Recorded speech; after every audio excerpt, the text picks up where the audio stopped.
I think the best thing for people in Hollywood that are entrenched in that world is to shut the fuck up. Because as soon as they start talking, people as soon as Robert Dairo starts talking, I'm like, Jesus, get that fucking microphone away from him so I can enjoy Taxi Driver. Robert De Niro has gone so hard partisan over the past 8 years. He is like example number 1 of Trump derangement syndrome. He's one of those, I'm moving to Canada if he wins, and he's never gonna leave the White House if he wins. We're gonna have Trump forevermore. I mean, hello, I hate to break it to you because I realize you're advanced age too, Robert, but people die. So he will leave. One way or the other. Dairo thought this would be a fun, chill political talk. Maybe throw in a few jokes and call it a night. But Joe Rogan and Megyn Kelly weren't joking around. They came in hot, tossing words like fireballs. 1 minute Dairo's talking like he's at an award show, and the next he's getting wiped off the floor like hotel towels. What did Rogan say that made Megyn Kelly laugh so hard she looked like she'd just run a mile? And why did Dairo suddenly look like he realized Uber doesn't deliver quick comebacks when you really need one? It's heartbreaking. Yeah, it's heartbreaking. Yeah, I don't want to hear. I love De Niro. I love those mob movies. It's like I don't want to hear him that he's a moron. I don't want to hear him talking about politics and about Trump supporters, and just shut the fuck up. This wasn't some friendly back and forth. It was a total smackdown. Never before has a famous actor been this publicly embarrassed without a movie script. If Dairo earned cash every time he went off on one of his wild political rants, acting, like every anti-Trump speech was his big acting moment, he could have bought his own island by now. One where the word Trump is banned. But no.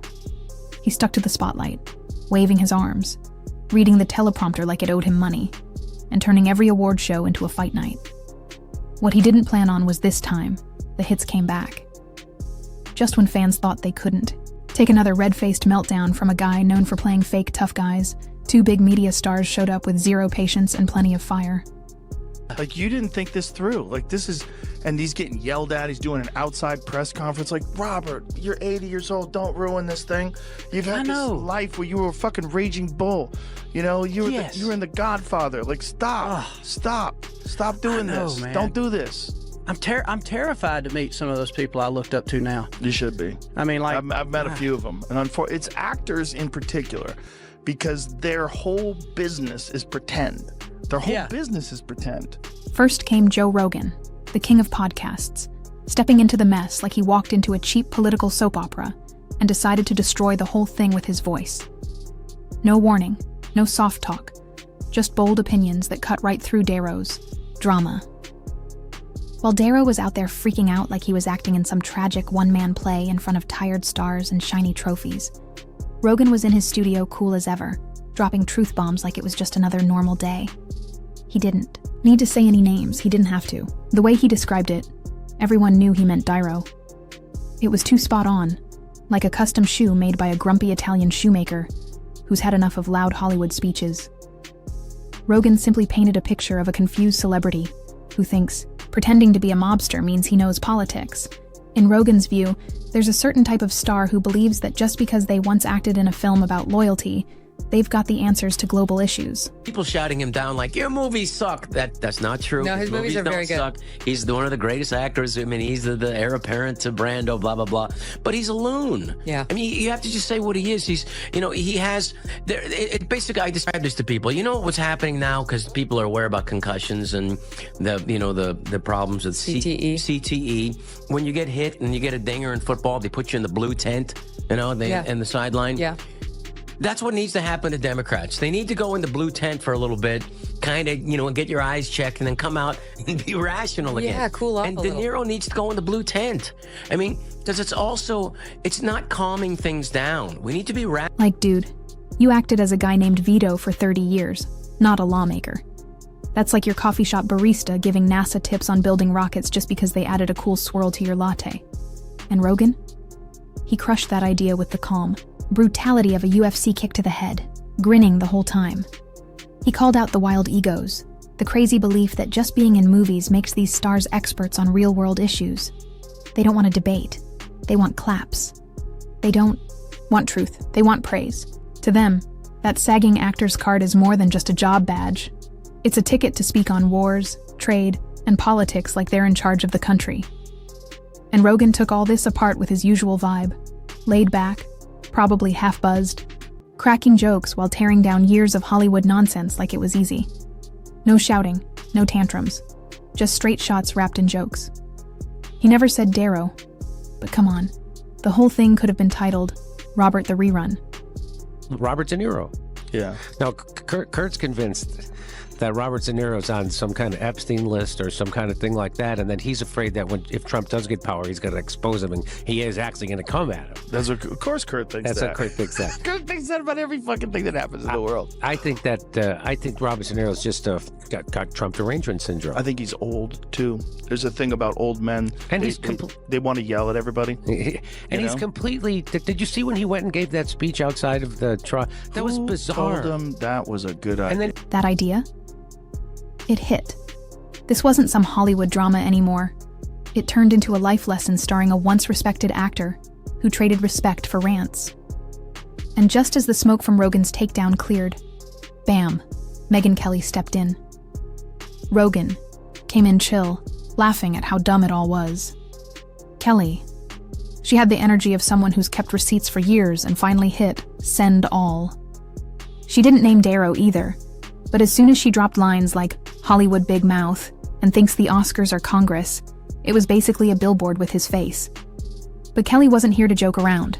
No long podcasts, no punchlines. Just calm, sharp facts that hit like tiny cuts. She came in cool, done with celebs having tantrums in tuxedos. She skipped the movie jabs and went straight for the logic. Kelly pointed out the truth. These actors hijack award shows, turning them into political stages, soaking up cheers without earning them. No votes, no debates, no real stakes. Just fake passion under bright lights. And when she finished, the silence in the room was louder than anything she said.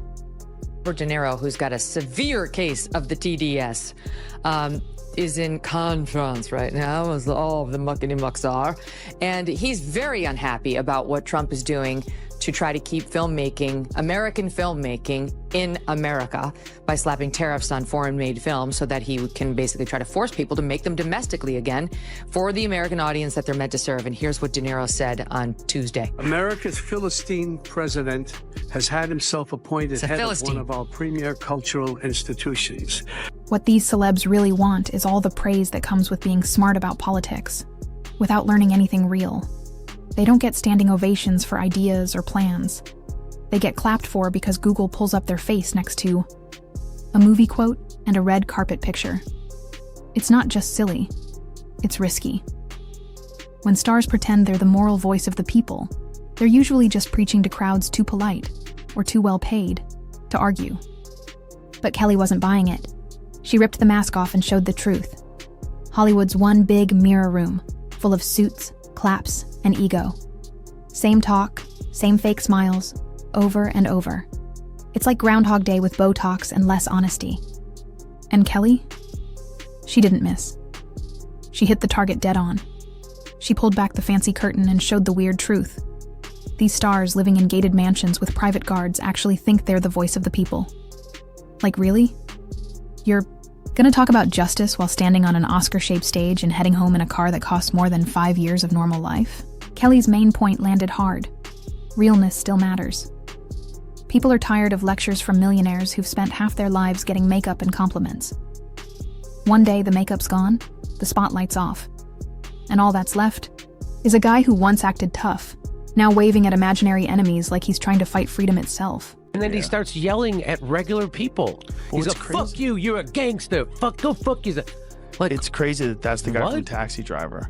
Yeah. You know what also I think those guys have no friends. I think the only friends they have are Hollywood phonies. And so you're in this weird world where everybody you talk to is a phony and you become a phony and everyone's a phony and your grasp on reality is very slippery and your eyes are going, right? Mm-hmm. So your vision of the world, your actual vision of the world, your ability to read a phone. You ever see old people's text messages?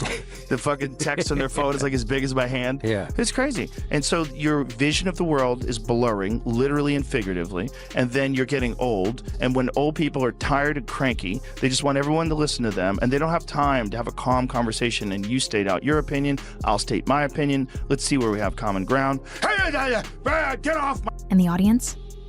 They've stopped clapping. They're laughing now. The best part of this whole roast is how totally different Rogan and Kelly are. One's a tough ex-commentator turned podcast king who probably thinks kale is a government trick. The other's a sharp media pro who can rip apart a weak argument before it even lands. They're nothing alike, but when someone's being this ridiculous, you don't need to team up. All it takes is working eyes and a live mic. Rogan treats the whole thing like a comedy show. He sees Dairo as a walking punchline. Kelly? She's going for the kill. No laughs, just sharp takedowns. While Rogan's amused that actors think they're serious thinkers, Kelly's stunned they're even allowed to speak on real issues without a clue. Different styles, same result. Because now, Robert Dairo doesn't look like a wise Hollywood vet. He looks like a guy giving Oscar speeches nobody asked for, sounding more like a meme than a message. And the kicker? He doesn't even notice. That's what makes this roast so good. No yelling needed, no drama required. The jokes are so clear that trying to argue back would just make it worse. When two totally different people call out the same nonsense, the spotlight shines all by itself. And just like that, everyone in the room gets it. Rogan didn't need Dairo to show up and argue. Kelly didn't fake invite him to a debate. They didn't need him at all. His greatest hits were already doing the work. It felt like two detectives stumbling onto the same scene and laughing at the mess. Dairo's serious act has slowly turned into a full-on comedy, and he's the only one who hasn't realized it.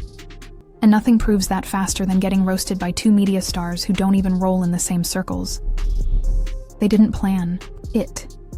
They didn't talk. They just saw the same wreck and thought, yeah, that needs roasting. That's how you know it's real bad. At this point, Dairo's like a famous version of that guy in the park yelling at pigeons. Loud, wild, and somehow convinced he's making sense. Well, it's a global problem because it's the greediness of these studios and some of these actors that, make a lot more money overseas than they would here. But I look at the film industry in the United States, and my father worked in the film industry in Boston. He was a transportation coordinator for the Teamsters Union, so I know a little bit about it. I look at the film industry as we have some of the most creative people in the world. While Rogan's fans are cracking up at his crazy comparisons, Hollywood stars doing politics like it's some fan convention, Kelly's audience is locked in, loving her call-out of rich actors who play rebel on weekends between brunch and Botox. And both sides leave thinking the same thing. Just because you played Raging Bull doesn't mean you're ready to lead the next charge. The irony's almost too perfect. This guy made his name playing tough, real-life legends, and now he's floating around in fantasy land, yelling in all caps like Congress takes tweets.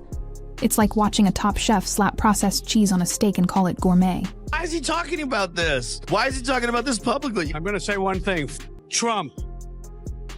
If you're going to come out and say that you have a really deep-seated hatred for one of the two people running for president, you can't just be, he's a bully, he's a piece of shit, I hate him. He's an idiot. Colin Powell said it best. He's a national disaster. He's an embarrassment to this country. It makes me so angry that this country has gotten to this point, that this fool, this bozo, has wound up where he has. You probably, if you're going to express yourself about it and alienate 50% of the country, which it seems like it is, you're going to have to do better than that. If there's one loud and clear truth coming from both Rogan and Kelly, even from their very different corners, it's this.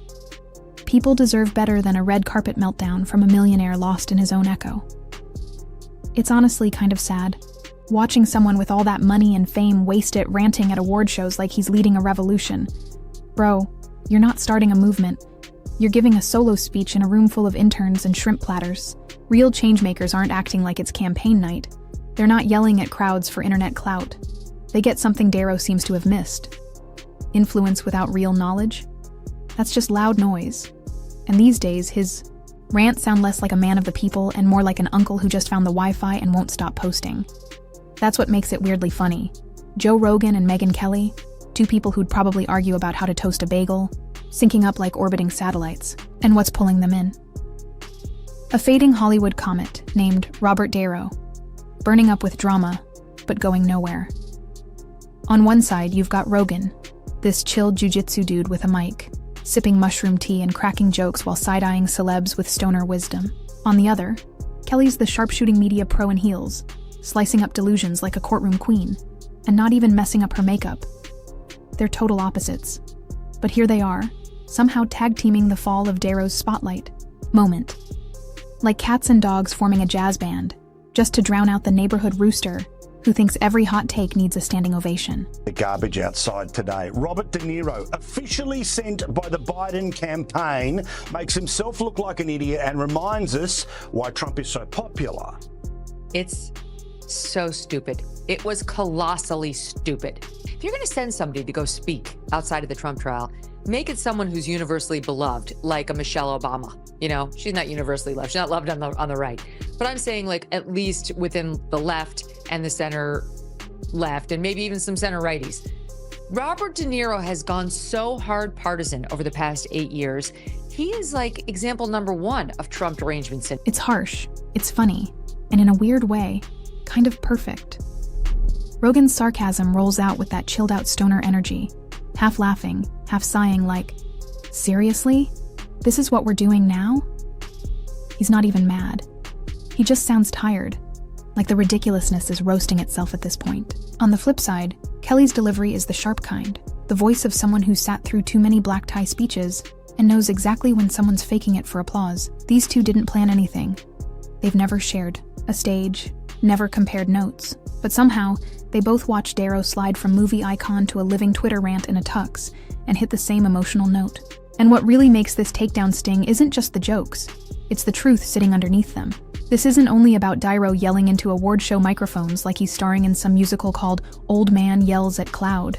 It's bigger than that. It's calling out a broken part of celebrity culture. For too long, we've handed actors a mic and treated them like experts just because they played someone smart or brave in a movie. Like if you played a mob boss or a war hero, suddenly you're a global policy expert. Nope. That's not how this works. Just because you were Vito Corleone on screen doesn't mean you're ready to solve international conflict off screen. But that's the problem now. Fame used to be about real talent. Now it's being used as a megaphone for hot takes that sound deep but go nowhere. Loud opinions with no backup, no facts, just all caps drama shouted with red carpet confidence. It's like watching someone scream at a raccoon in their kitchen and call it a political argument. And yeah, it's not helping anybody. Niro, there's something about being a star where you think your opinion's more important than anybody else's, and you can go give a press conference. And he obviously has been very vocal from 2016 that he hates Trump for whatever reason. Maybe they have some personal thing. Yeah. You think Trump ever threw a punch himself or took one? This guy who ran and hid in the White House bunker when there were protesters outside? No way. Now he's like holding press conferences. Now everyone's heckling him everywhere he goes. That's so bad. Like instead of just being this cranky old liberal, now you're this guy that is yelling at other people that are Trump supporters, and they're yelling at you. Like you've opened yourself up to this nonsense. This moment, this surprise tag team roast from Rogan and Kelly, it didn't feel like a hit job. It felt like the whole world groaning in unison. Like culture itself just rolled its eyes and went, "Come on, man. You were in Raging Bull, not briefing the Pentagon. People are tired. They're over being told what to think by folks flying private jets, sipping champagne at 30,000 feet, and acting like a trending hashtag equals real change. Let's be honest. Most folks would rather hear what their barber thinks than sit through another preachy speech from someone who thinks flying coach once makes them relatable. And that's what made this double roast so good. Rogan and Kelly didn't yell. They didn't tweet fire emojis or start some cancel campaign. They just held up a mirror. And when Dairo looked in, what stared back wasn't a wise leader. It was a meme in a tux, ranting at ghosts only he could see. While he was stuck in slow motion outrage, Rogan and Kelly calmly lit the whole fake act on fire. No drama, no extra effort. They didn't have to cancel him. He walked right into irrelevance himself, wearing fancy cufflinks and fake outrage like it was a costume. Dairo isn't the voice of anyone now. He's the relative you put on mute at Thanksgiving, and the worst part? He doesn't even get it. It's not the jokes that sting. It's that quiet moment when you realize people aren't mad at you. They've just stopped caring. He's not being challenged by critics. He's being ignored by fans. The same people who once hung on his every word. Now they're quoting him as proof that fame doesn't equal wisdom. Rogan watched the circus and laughed. Kelly watched it and dropped a detailed takedown. And Dairo? He's still backstage, running through dramatic lines for a scene no one asked for. The audience already left. And the few still watching? They're here for the comedy, not the message. If there's one lesson here, it's this. If you want to be taken seriously, don't turn your Oscar speech into a political TED Talk. And if Rogan and Kelly two people who probably can't agree on pizza toppings, are both roasting you from opposite ends of the media galaxy. It's time to take a long look in the mirror. Because let's be real, the most memorable performance wasn't Taxi Driver or Raging Bull. It was this unplanned meltdown on live TV where a legend became the accidental star of a roast he didn't even know he was in. And wow, what a show that turned out to be. If you liked this breakdown, smash that like, hit subscribe, and stick around. Because this circus, it never really leaves town.